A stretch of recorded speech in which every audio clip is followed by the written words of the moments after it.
अमानत भाई, तुम मेरे छोटे भाई हो। मैं यहाँ से ये मन ठोक के बात कर रहा हूँ।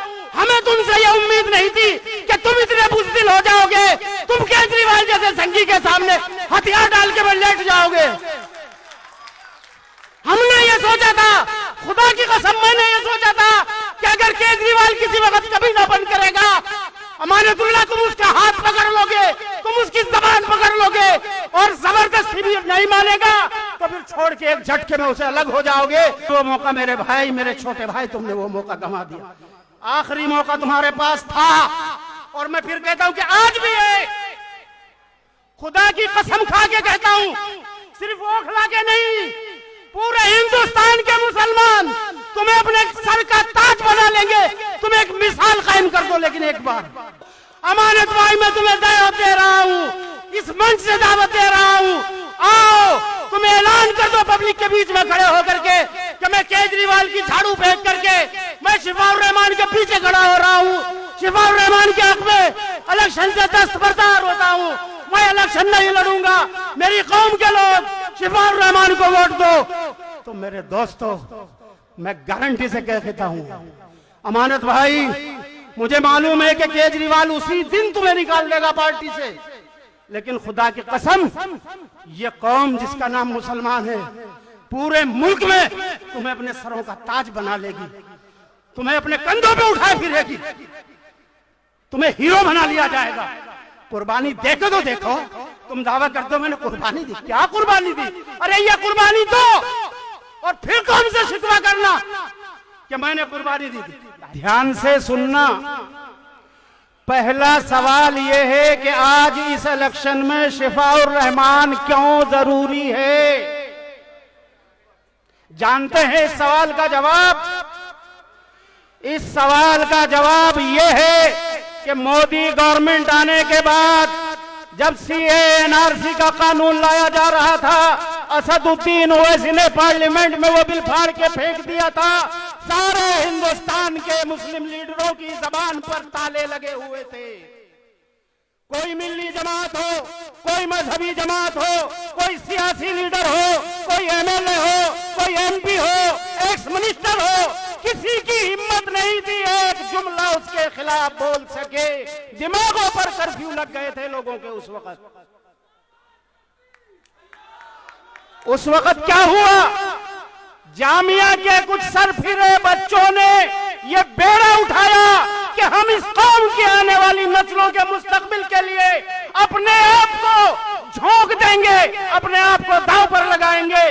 जब उन्होंने झंडा बुलंद किया इस बगावत का, इस कानून से, तो पुलिस ने कैंपस में घुसकर, लाइब्रेरी में घुसकर उन बच्चों के हाथ तोड़ दिए, पांव तोड़ दिए, आंखें फोड़ दी, सर फोड़ दिए और फिर एक बार वही सन्नाटा छा गया। उस सन्नाटे के बीच में से एक आवाज उठी। उस आवाज का नाम था शिफाउर रहमान। उसी शिफाउर रहमान ने, जो जामिया ओल्ड बॉयज का उस वक्त प्रेसिडेंट था, जामिया के गेट नंबर 7 के सामने वहीं पर मंच गाड़ दिया और वहीं पर धरने पर बैठ गया। अपने सब दोस्तों को बुलाया, लोकेलिटी में से अपने रिश्तेदारों को बुलाया, माँ बहनों को बुलाया और वहां पर ऐसा जबरदस्त एजिटेशन खड़ा कर दिया कि जब वहां पर जगह तंग पड़ गई तो शाहीन बाग में जाकर के दूसरा एजिटेशन जमाना पड़ा। और फिर इस तहरीक का नाम पूरे हिंदुस्तान में शाहीन बाग तहरीक बन गया और ये शाहीन बाग तहरीक एक दीवाना वार तहरीक बन गई। इस हुकूमत की नाक में नाक डाल दी, दम कर दिया। जब इस हुकूमत के पास बचकर भागने का कोई रास्ता न बचा तो फिर कोविड के बहाने से शाहीन बाग तहरीक को खत्म किया गया। कमीनापन आला दर्जे का जो दिखाया, इसमें सबसे पहले कमीनापन जो दिखाया वो उस आम आदमी पार्टी के लीडर केजरीवाल ने दिखाया, जिसके पीछे हम भी थे, महमूद भी थे और मैं तो उन लोगों में से था कि जो शायद 4, 6, 8, 10 लोग ऐसे होंगे कि उसके ड्राइंग रूम में जाकर के भी उससे बात बनवा लिया करता था। लेकिन जब उसका ये घिनौना किरदार हमने देखा, हमने उसके मुंह पर वही थूक दिया। आज हमारे इलाके से दो बातें और सुन लीजिए। केजरीवाल ने वोट लेने तक शाहीन बाग एजिटेशन का फायदा उठाया और इलेक्शन जीतने के हुकूमत बनाने के फौरन बाद सेंटर सरकार से कहा कि इसको उखाड़ के फेंको, तुम्हारे बस का नहीं है तो पुलिस मुझे दो, 1 घंटे में शाहीन बाग एजुटेशन को खत्म करके फेंक देता हूं मैं। ये केजरीवाल ने कहा था, किसी और ने नहीं कहा था। दूसरा, जब दिल्ली में दंगे हो गए, ये संघी आदमी मुसलमान चीखते रहे, चिल्लाते रहे, ऐसे बुलाते रहे, 1 मिनट के लिए नहीं आया। फिर इसने क्या किया? इसने लिख करके रजामंदी दी, हमारा खालिद उमर हो, हमारा सफोर अदरगर हो, हमारा शिफाउर रहमान हो, खालिद सैफी हो, जितने लोग भी इस एजुटेशन में दिल्ली से उठाए गए हैं, उन सबको केजरीवाल ने उनके खिलाफ केस दर्ज करवा के उठवाया है।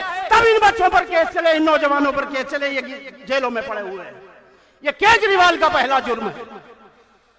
आज हमारे इलाके से केजरीवाल की पार्टी से लड़ने वाला हमारा छोटा भाई, जिसको हमने अपने खून पसीना बहा करके एमएलए बनवाया था, वो कहता है कि मुझे उम्मीद नहीं थी ओवैसी साहब मेरे खिलाफ कैंडिडेट उतारेंगे। अमानत भाई, तुम मेरे छोटे भाई हो, मैं यहाँ से ये मंच ठोक के बात कर रहा हूँ।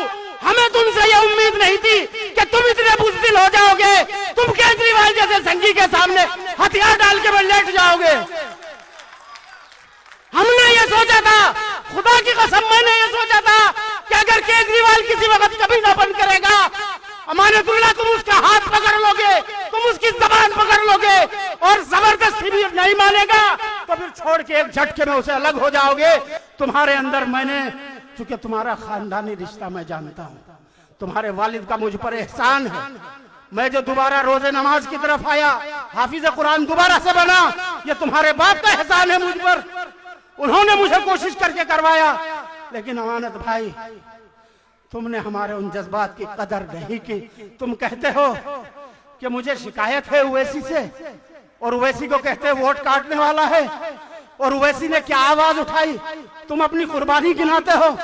हालांकि मैं ये कहता हूं, मैं सच्ची बात यह है ईमानदारी की कि तुमने शुरू के 2-2.5 साल कुछ काम किया है, इसके अलावा कोई तुम्हारी कुर्बानी नहीं है। तुम्हें जब केजरीवाल ने जिस काम के लिए कहा तुमने वो किया, जिससे रोक दिया तुम रुक गए।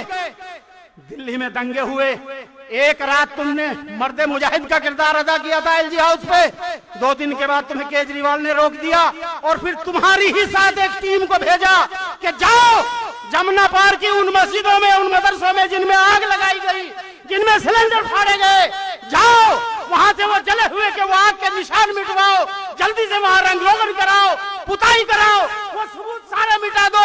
फॉरेंसिक जांच की टीम आने से पहले, इंटरनेशनल मीडिया पहुंचने से पहले वो सारे सबूतों को मिटा दो। और तुम्हारी टीम ये काम कर रही थी। मुझे तुमसे ये शिकायत है कि क्यों तुम्हारे लोग वहां इस काम पे लग रहे थे। अमानत भाई, तुमने वहां ईदगाह में रिलीफ का कैंप लगाया, हमने तुम्हें इसलिए एमएलए नहीं बनाया था कि तुम कौम से पैसे इकट्ठे करके, राशन इकट्ठा करके वहां रिलीफ बांटोगे। ये काम तो जमीयत उलमा कर लेती है, ये काम तो जमात इस्लामी कर लेती है, ये काम तो मुशावरत कर लेती है, ये काम तो मिल्ली काउंसिल कर लेती है, दूसरी हमारी सारी मिल्ली जमातें ये काम कर लेती है। हम जिसको एमएलए और एमपी बनाते हैं वो इसलिए बनाते हैं कि अगर मेरी कौम के हुकूक पर कोई सरकार या कोई लीडर डाका डालता है या मेरी कौम के बच्चों के गलों पर हाथ डालता है तो मेरा एमपी, मेरा एमएलए उसकी गर्दन पर हाथ डाल करके उससे कहे कि रोक, ये मेरी कौम के बच्चे हैं, ये मेरी कौम के मेरे भाई हैं, तो इन पर हाथ नहीं डाल सकता। लेकिन अमानत भाई, मुझे अफसोस है तुमने शिफाउर रहमान के लिए एक बार भी आवाज न उठाई। एक खत भी केजरीवाल को न लिखा कि केजरीवाल शिफाउर रहमान को बाहर कराओ, इनके साथियों को जेल से निकलवाओ। और मैं आज, क्योंकि वक्त बहुत कम है, मुदस्सिर भाई खड़े हुए हैं, लोग और भी होंगे, मैं फिर कहता हूं कि वहां भी आपने हमें मायूस किया। आप अगर उसका हाथ पकड़ लेते, आप केजरीवाल के खिलाफ एजिटेशन करते, आप मैदान में आते, खुदा की कसम पूरा ओगला तुम्हारी पीठ पे खड़ा होता।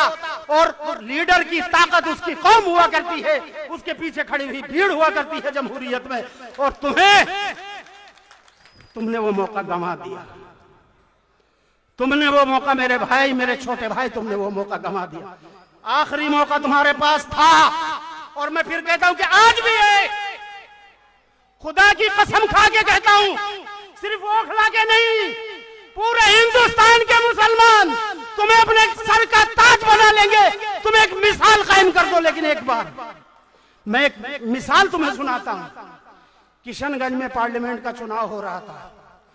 जनता दल यूनाइटेड नीतीश कुमार की पार्टी से अख्तरुल ईमान साहब, जो इस वक्त वहां पर स्टेट के मजलिस इत्तेहादुल मुस्लिमीन के सदर हैं और एमएलए भी हैं, वो उस वक्त जेडीयू से एमएलए थे, एक्स मिनिस्टर थे, उसी पार्टी से रहे हुए। मौलाना असरारुल्लाह कासमी का और उनका टकराव हो गया इलेक्शन में। दोनों का इलेक्शन बराबर हो गया। जैसे आज शिफाउर रहमान और अमानतुल्लाह का, अमानतुल्लाह बहुत पीछे है, शिफाउर रहमान का इलेक्शन बहुत ऊपर है। उस वक्त अख्तरुल ईमान ने जब ये पोजीशन देखी, एक तरफा खड़े होकर के ऐलान कर दिया कि मैं मौलाना असरारुल्लाह कासमी के हक में इलेक्शन से विड्रॉल करता हूं। अमानत भाई, मैं तुम्हें दावत दे रहा हूं, इस मंच से दावत दे रहा हूं, आओ तुम ऐलान कर दो पब्लिक के बीच में खड़े होकर के कि मैं केजरीवाल की झाड़ू फेंक करके मैं शिफाउर रहमान के पीछे खड़ा हो रहा हूं, शिफाउर रहमान के हक में इलेक्शन से दस्तबरदार होता हूं, मैं इलेक्शन नहीं लड़ूंगा, मेरी कौम के लोग शिफाउर रहमान को वोट दो। तो मेरे दोस्तों, मैं गारंटी से कहता हूं, अमानत भाई, मुझे मालूम है कि केजरीवाल उसी दिन तुम्हें निकाल देगा पार्टी से, लेकिन खुदा की कसम, ये कौम जिसका नाम मुसलमान है, पूरे मुल्क में तुम्हें अपने सरों का ताज बना लेगी, तुम्हें अपने कंधों पे उठाए फिरेगी, तुम्हें हीरो बना लिया जाएगा। कुर्बानी देखे तो देखो। तुम दावा करते हो मैंने कुर्बानी दी, क्या कुर्बानी दी? अरे ये कुर्बानी दो और फिर कौन से शिकवा करना कि मैंने कुर्बानी दी थी। काहे की कुर्बानी दे दी? अच्छे खासे यार काउंसिलर भी नहीं थे, एमएलए बन गए, 10 साल तक एमएलए बन गए। कुर्बानी दी है या कौन से कुर्बानी ली है? कौन से कुर्बानी ले रहे हो मेरे भाई? अपना हिसाब करके देखना। इस इलाके में डेमोलेशन पहले भी होते थे, अब भी होते हैं। जितनी तुम्हारी उम्र है, इतना वक्त मुझे इस इलाके में रहते हुए हो गया है। मुझे तकरीबन 38 साल हो गए यहाँ रहते हुए, और अमानत की उम्र मेरे ख्याल से 44 साल 42 साल की है। बुलडोजर पहले भी यहां चलते थे, लेकिन इनका रेट जो है वो तो उठा के देख लेना। जब से केजरीवाल की सरकार आई है 10 गुना ज्यादा बढ़ गया। और जिस दिन से एमसीडी में आम आदमी पार्टी आई है, उस दिन से 80 गुना यहाँ पर डेमोलेशन का रेट बढ़ गया।